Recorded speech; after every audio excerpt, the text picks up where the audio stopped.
In Movies and Money, we have to start with the money because AMC Entertainment shares were up more than 300% during the trading day yesterday. AMC is fighting to survive, and hedge funds were shorting the stock, thinking that stock would go down. Well, now that traders are jumping in and pushing the stock higher, the hedge funds are getting squeezed, losing money, and mobs of traders on the other side are making money. Well, joining us now for more of the movie part of Movies and Money is film critic Eric Childress. Hello, Eric.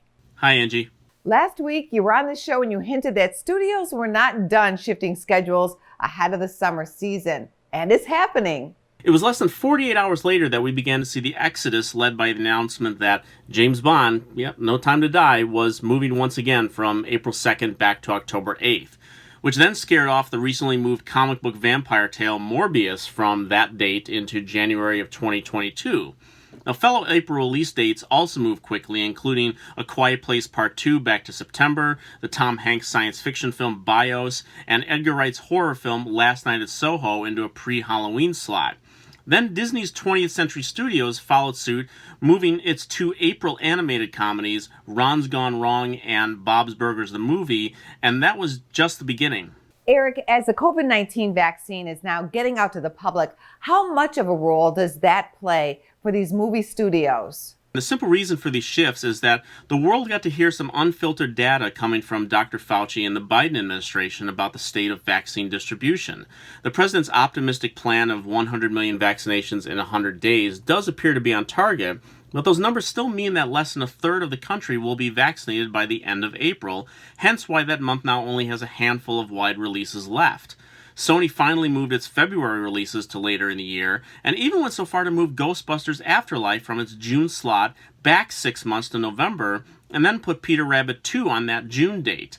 Now, the studios want to be optimistic that the public will be ready and willing to make a summer season happen, but rumors are starting to swirl once again about Disney possibly deciding enough is enough and moving Black Widow to a premium on-demand play like Mulan was last year.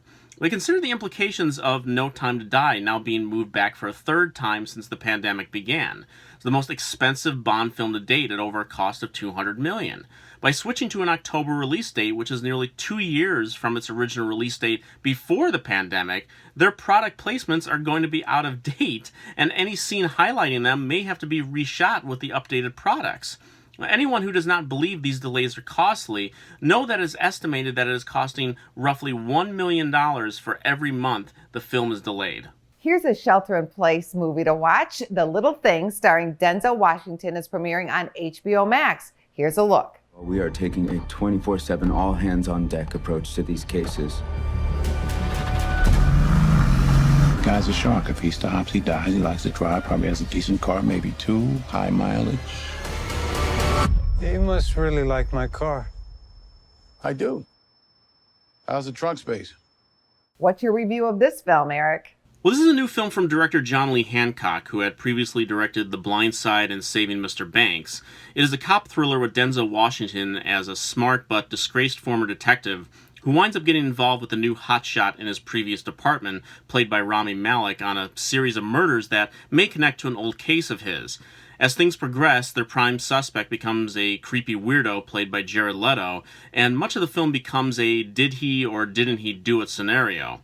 Although ultimately that is not really what this film is about, and why I think it comes up incredibly short in the end. The film is undeniably engrossing in its approach and letting the truth trickle in about its characters, and I am fine with the film taking a more ambiguous approach to its conclusions.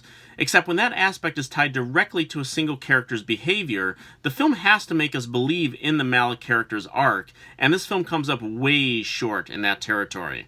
Viewers expecting a straightforward mystery and getting what amounts to a truncated season of True Detective may be even more disappointed than I was, and if The Little Things was so insistent on borrowing as much from the themes and climaxes of David Fincher's Seven and Zodiac, you may wonder if your time is not better spent just watching those instead.